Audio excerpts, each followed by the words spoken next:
Welcome again students. और बच्चों, इस वीडियो में डिस्कस करेंगे हम worksheet 2 natural resources. Okay, class 8 के लिए वर्कशीट है, सोशल साइंसेज सब्जेक्ट की वर्कशीट है। और ये जो वर्कशीट है आपकी चैप्टर 1 रिसोर्सेज से रिलेटेड है बच्चों। On worksheet 1 we have learned that anything that has some utility or usability is called a resource। तो बच्चों फर्स्ट वर्कशीट में भी हमने पढ़ा था कि रिसोर्स क्या होते हैं। Which has some utility यानी जिसका कुछ उपयोग होता है वो क्या है, वो रिसोर्स है। This usability may or may not have economic value। तो जो ये यूजेबिलिटी है इसकी एक इकोनॉमिक वैल्यू हो भी सकती है और नहीं भी हो सकती है। Like a beautiful landscape does not have any economic value।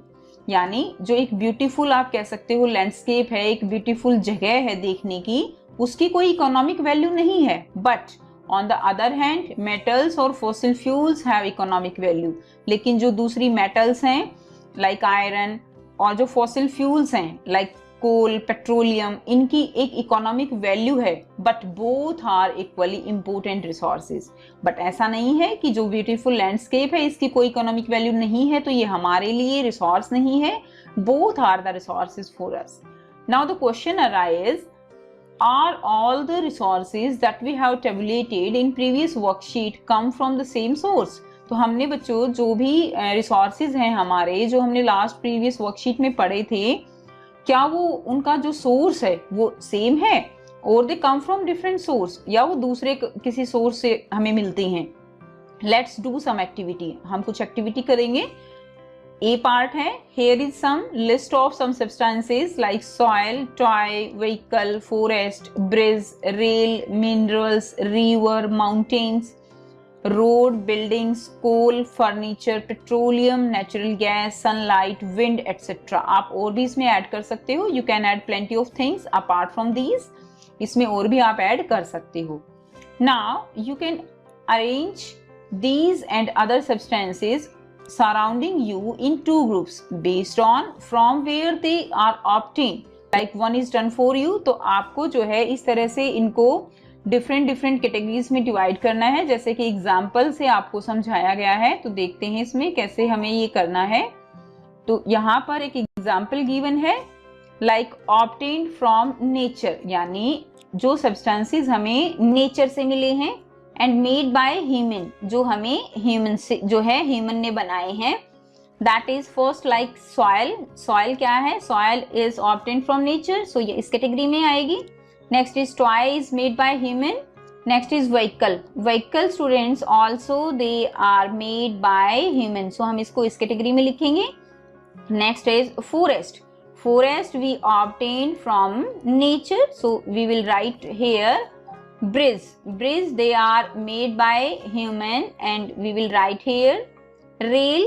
rail also human, okay। minerals। minerals we obtained from nature, not made by human। rivers, so rivers they are obtained by nature, some are man-made but mostly they are obtained by nature। mountains, mountains by nature, okay। next is road। road they are made by human। buildings also made by humans, okay। buildings आप पहले खुद लिखने की try कीजिए, बाद में आप video की हेल्प लीजिएगा। next is coal। coal that is obtained from nature। furniture। furniture that is prepared by human, okay। next is petroleum। that is petroleum, okay। petroleum that is obtained by nature। natural gas। natural gas is obtained by nature। and sunlight। sunlight is also by nature, okay। sunlight। next is wind। wind is also obtained by nature। तो इस तरह से हम जो भी substances हमें given हैं उनको हम categorize कर सकते हैं। now what did we notice about the substance we write in first column of table? Are they useful to us. So क्या जो ये सब्सटेंसेज हैं ये हमारे लिए यूजफुल हैं? आप यस लिखेंगे या नो लिखेंगे? Yes, they are useful to us, okay, they are useful to us. And what is the common in all these substances? जो ये सब्सटेंसेज है इसमें कॉमन क्या है बच्चों?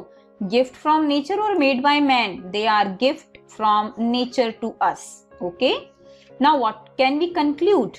Conclusion is that some substances are obtained from nature and are used without much modification. यानी जो चीजें हमें नेचर से मिली हैं हम उनको बिना किसी मॉडिफिकेशन के एज इट इज यूज करते हैं and that are known as natural resources. Such substances is called natural resources like water.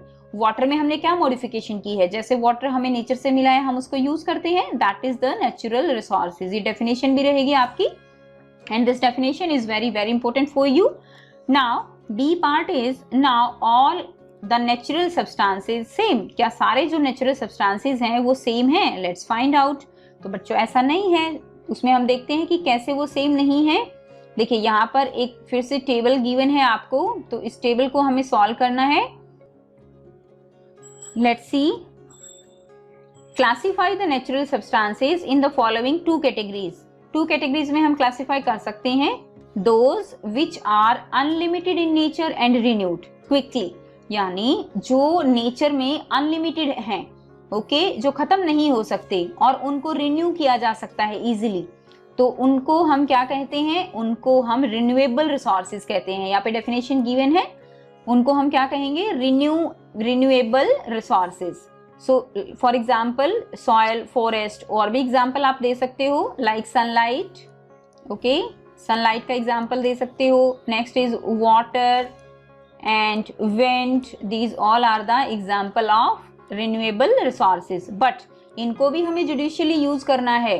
अगर इनको हम ऐसे जो है अनलिमिटेड यूज करेंगे तो ये भी जो है यूज करने लायक नहीं होंगे, ये भी खत्म हो सकते हैं. जैसे वाटर है, वाटर को अगर हम बिना जो है यूज के उसको ऐसे वेस्ट करेंगे या जुडिशियली यूज नहीं करेंगे तो वाटर खत्म हो जाएगा.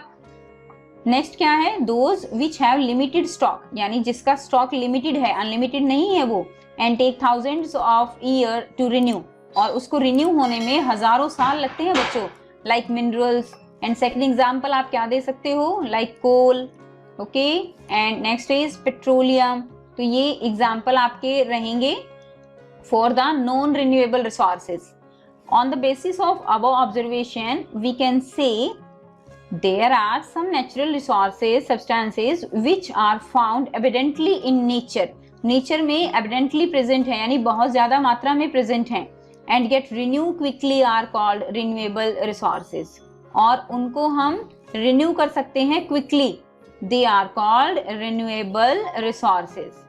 While some other natural substances are limited in stock, जबकि जो कुछ दूसरे substances हैं वो limited हैं stock में and are exhaustible, खत्म हो सकते हैं, and they take plenty of years to get replenish. और उनको replenish होने में, replenish का मतलब क्या है, उनको दोबारा बनने में हजारों साल लग जाते हैं. Such substances are called non-renewable resources. उन substances को हम क्या बोलेंगे, we will call them non-renewable resources. However, we must always remember that careless use of renewable natural resources may take it exhaustible. हमें ये भी याद रखना चाहिए कि अगर हम renewable natural resources जो हैं, जैसे हमने अभी वाटर का एग्जांपल लिया, उनको अगर हम केयरलेस यूज करेंगे तो वो भी एक दिन जो है खत्म हो जाएंगे. Like water or soil is abundant, but its careless use will make it unfit for utilization. अगर हम इनको केयरलेस यूज करेंगे तो वो अनफिट हो जाएंगे यूज के लिए. नाउ बच्चों यहाँ पर कुछ क्वेश्चंस दिए गए हैं. क्वेश्चन नंबर 1 क्या है, what are natural resources, give some examples. So आपको एग्जांपल जो है यहाँ पर देने हैं. हमने अभी इसकी डेफिनेशन की है, तो देखिए डेफिनेशन क्या है, यहाँ से आप लिखेंगे. क्वेश्चन नंबर 1 का जो है आंसर रहेगा ये, some substances are obtained from nature and are used without much modification. Such substances are called natural resources. इसको कंप्लीट कर लीजिएगा, natural resources. ओके, एग्जाम्पल आप दे सकते हो, for example water, okay, air, sunlight. ये काफी सारे एग्जाम्पल हो जाएंगे जो हमने अभी डिस्कस किए हैं. सो ये फर्स्ट का आंसर हो गया आपका. सेकेंड क्वेश्चन क्या है, सेकेंड क्वेश्चन देखते हैं. Differentiate between renewable and non renewable with example. So renewable and non renewable resources हमने अभी पढ़े हैं, तो यहाँ से आप इसकी डेफिनेशन लिखिएगा.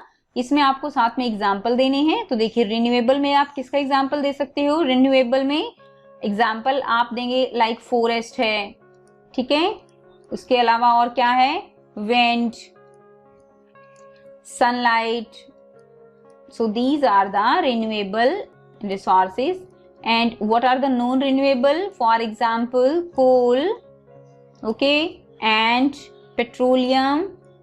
These are the example for non-renewable resources. Question number 3 है, classify the following natural resources in renewable and non-renewable resources. So आपको renewable and non-renewable resources में यहाँ पर इनको classify करना है. तो जो renewable resources हैं बच्चों, उसको जो है हम सर्कल करेंगे, ओके, एंड जो नॉन रिन्यूएबल रिसोर्सेज हैं उसको हम अंडरलाइन करेंगे ऐसे, ओके. तो देखिए जो नॉन रिन्यूएबल रिसोर्सेज हैं हम पहले वो देखते हैं. यहाँ पर कोल, कोल कैसा है? कोल जो है वो नॉन रिन्यूएबल है, तो उसको हम अंडरलाइन करेंगे. अब नेक्स्ट साथ देख लेते हैं फॉरेस्ट. फॉरेस्ट कैसा है? फॉरेस्ट इज रिन्यूएबल, सो इसको हम सर्कल करेंगे.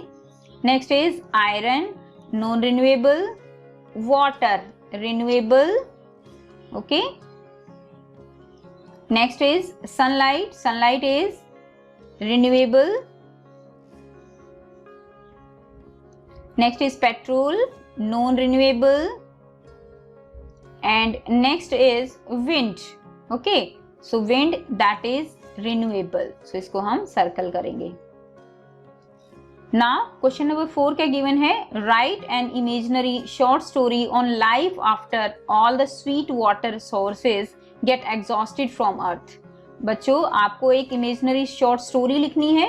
स्टोरी किस बेस पे है कि क्या हो अगर लाइफ कैसी होगी if all the sweet water, sweet water यानी जो मीठा पानी है, जो पीने लायक पानी है, उसके जो भी सोर्सेज हैं वो अगर अर्थ से एग्जॉस्ट हो जाएं यानी खत्म हो जाएं, तो सोचिए लाइफ कैसी होगी, ओके.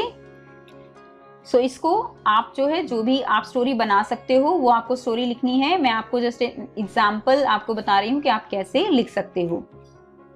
तो बच्चों आप कैसे लिखेंगे? One night I was fast asleep and during that I got a dream. Okay, एक रात जब मैं सो रहा था तो I got a dream that I have gone 50 years ahead from today. कि मैं आज से जो है 50 years आगे फ्यूचर में चला गया हूँ, मीन्स इन 2070 यानी 2070 में. Then when I wake up and open the tap to wash my face, then there was no water in the tap. Okay, then I open the pot. तब मैंने क्या ओपन किया? Pot to take water, but there was no water in the pot also. तो pot में भी पानी नहीं था, टैप में भी पानी नहीं था. I was surprised and I was very thirsty also. Okay, then I heard some noise from outside. तो मुझे क्या हुआ? बाहर से कुछ आवाजें आई. I go outside and there was a different scene. वहां पर कुछ अलग ही सीन था. People running here and there in search of sweet water.